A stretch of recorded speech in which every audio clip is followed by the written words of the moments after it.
আজকের ব্লগটা শুরুই করলাম এই মেশিনের ঘ্যারঘ্যারানি আওয়াজ দিয়ে। কি ব্যাপার বলুন তো, হঠাৎ করে সুমন এই প্লাইউডসগুলো কাটছে কেন? আরে সামনেই তো রথ, আর এই বছরে সুমন ঠিক করেছে আগের বছরে যে একতলা রথ বানিয়েছিল সেইটাকে 3 তলা বানাবে। তাই 2 মাস আগে থেকে তার প্রস্তুতি চলছিল। সুতরাং বুঝতেই পারছেন আজকের ব্লগটা হচ্ছে রথযাত্রা স্পেশাল। জয় জগন্নাথ।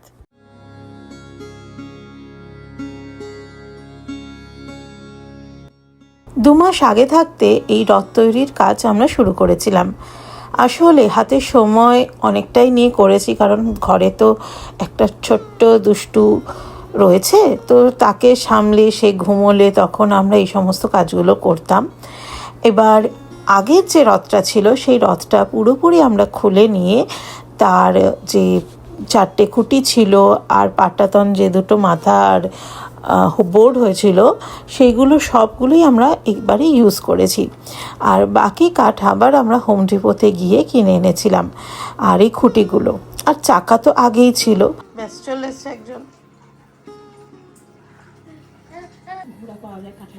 এই হাইটটা এইটার জন্য ঠিক আছে। না না, এই ছোটটা ঠিক আছে, রাইট? ছোটটা একটু বড়, দেখতে হবে।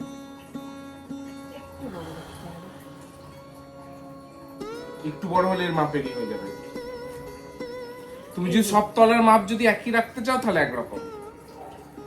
সব তলার হাইট যদি এটা একটু বড় হবে, এর থেকে বড় হবে, হ্যাঁ, আর উপরেরটা এর থেকে ছোট হবে। হ্যাঁ। আর 8 ইঞ্চি নিতে বলছো।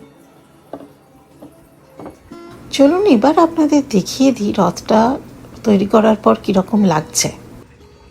একদম আমি এখান থেকে দেখলে একদম ধাপে ধাপে ছোট হয়েছে, একদম বুঝে যাচ্ছে। এক সেকেন্ড ভিডিওটা স্কিপ করবেন না, কারণ একটা চমক অপেক্ষা করছে। এই জামাটা সোয়েটারটা আদির জন্য আদির পিসি দিদুন দার্জিলিং থেকে নিয়ে এসছে। ভালো তো ওই সোয়েটার আর কিছু আমার দরকারি জিনিসপত্র, আর এসছে জগন্নাথ ঠাকুর, যেটা আমরা পুরী থেকে মামনি এনে দিয়েছিল আমাদেরকে। আর জগন্নাথ দেব, সুভদ্রা, বলভদ্র সবার জন্য পাগড়ি, মুকুট, জামা সব কিছু এসছিল। এই দেখুন জগন্নাথ দেব, বলরাম আর সুভদ্রা রয়েছে। এবার এদেরকে পাগড়িটা আমি এখন পরিয়ে দেখাচ্ছি। আর আলটিমেটলি রথের দিন, রথের সময় যখন সাজাবো সেই সাজও আপনাদের সামনে আমি তুলে ধরবো।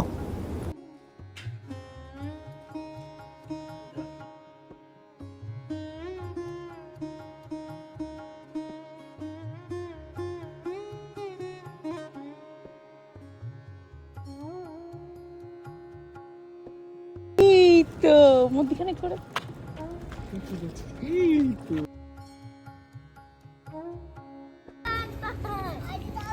টান টান টান।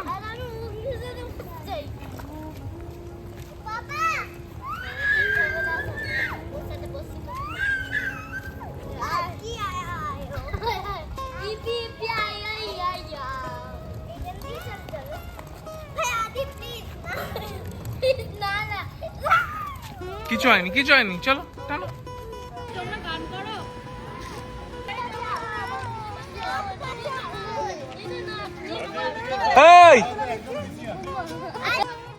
রথের দিন উইকডেজ পড়েছিল, সবারই অফিস ছিল, তাই সবার অফিস শেষ হয়ে গেলে আমরা একটু পাড়ার মধ্যেই রথটা নিয়ে বেরিয়েছিলাম।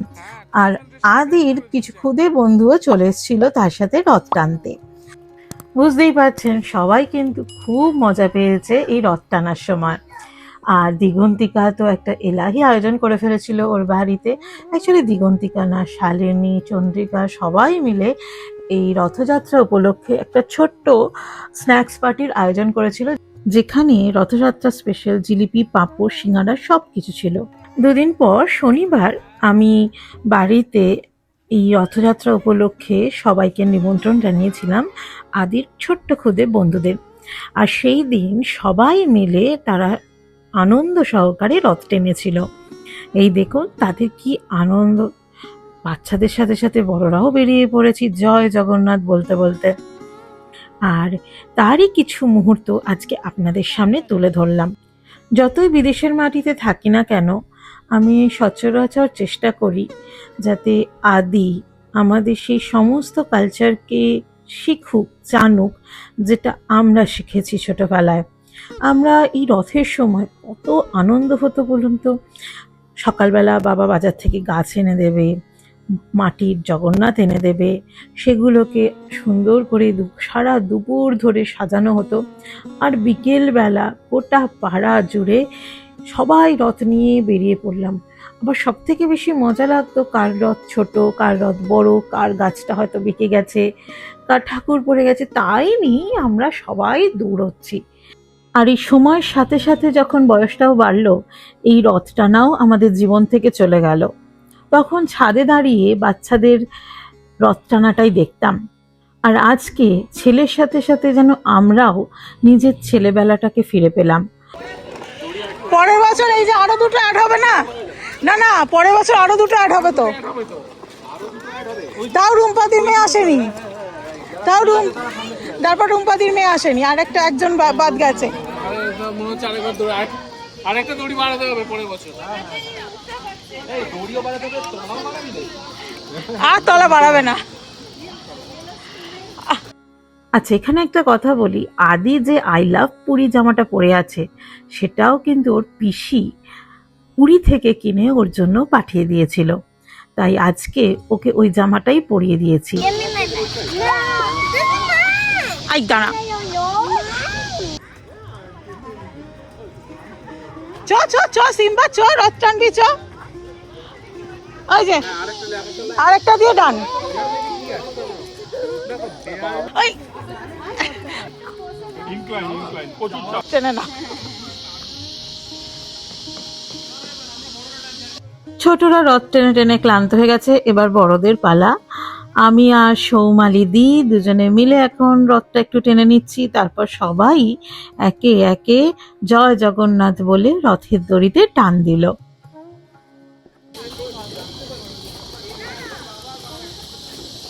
দিগন্তিকা তাকাও।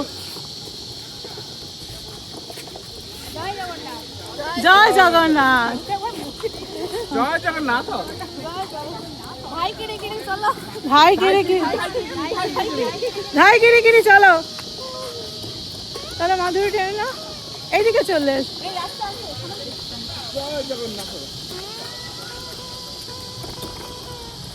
আমাদের ভাই বোনদের নিয়ে বেরোতাম, আমি বড় ছিলাম বলে আমার দায়িত্ব পিছনে, আর সবাই টানবে। ছবি তুলে এদিকে দেখ সিম্বা, সিম্বা, এই সিম্বা এদিকে দেখ। রথের হুইল অ্যালাইনমেন্ট সবই করতে হবে, শুধু রথের দিকে চলে যাচ্ছে। সার্ভিস সেন্টার দিতে হবে নাকি? হুইল অ্যালাইনমেন্ট করা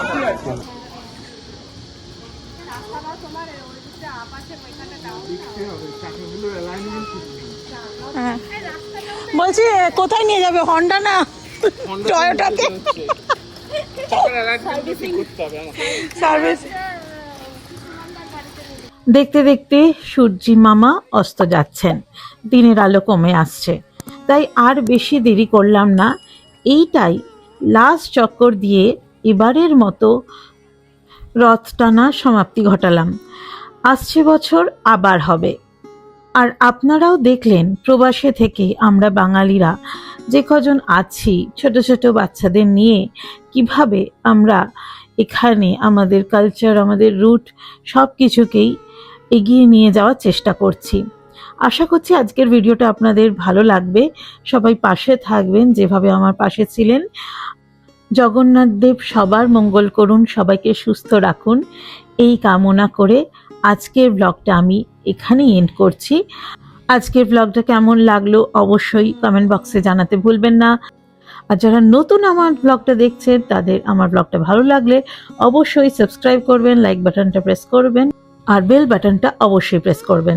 তাহলে চলুন আজকের জন্য ব্লগটা এখানেই শেষ করছি। সবাই খুব ভালো থাকবেন, হাসি খুশি থাকবেন। দেখা হচ্ছে খুব শিগগিরই পরের ব্লগে।